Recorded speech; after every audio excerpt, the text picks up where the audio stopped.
আসসালামু আলাইকুম। আশা করি সকলেই ভালো আছেন।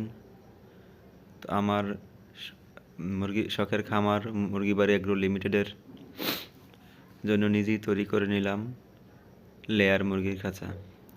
তো আমি এই লেয়ার মুরগির খাঁচাগুলা তৈরি করার জন্য যে উপকরণ ব্যবহার করেছি তা হলো কাঠ, বাঁশ এবং প্লাস্টিকের নেট। কাঠ, বাঁশ এবং প্লাস্টিকের নেট বাবদ আমার খরচ হয়েছে প্রায় ১,৫০০ টাকার মতো। তো আপনাদের এখানে যদি কাঠ বাঁশের দাম কম হয় সেক্ষেত্রে খরচ আরও কম হবে। আমি এখানে ১২ কোপের একটি খাঁচা তৈরি করেছি।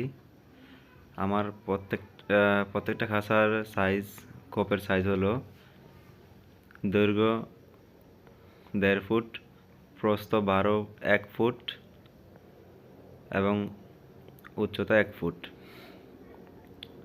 তা আমি দোতলা খাঁচা তৈরি করেছি। তাই মাঝখানে ময়লা ফেলার জন্য কিছুটা স্পেস রেখেছি। সেখানে আমি একটি প্লাস্টিকের শিট দিয়ে দিয়েছি, সেখানে ময়লাগুলো পড়ে। আর নিচের খাঁচার জন্য মাটিতেই সরাসরি ময়লাগুলো পড়ে, যে আপনারা দেখতে পাচ্ছেন।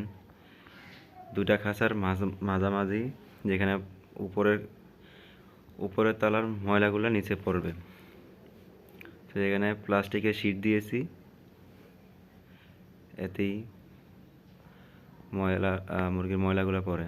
এবং খাবার পাত্র হিসাবে ঘরে যেগুলো পাওয়া যায় সেইগুলো ব্যবহার করেছি। যেমন দেখেন, খাবারের পাত্র হিসেবে বোতল কেটে ২ ভাগ করে তা মুরগির খাবারের পাত্র হিসেবে ব্যবহার করেছি। এবং ওয়ান টাইম কাপগুলো যেগুলো আছে সেগুলোতে মুরগির পানির খাবার ব্যবস্থা করে দিয়েছি।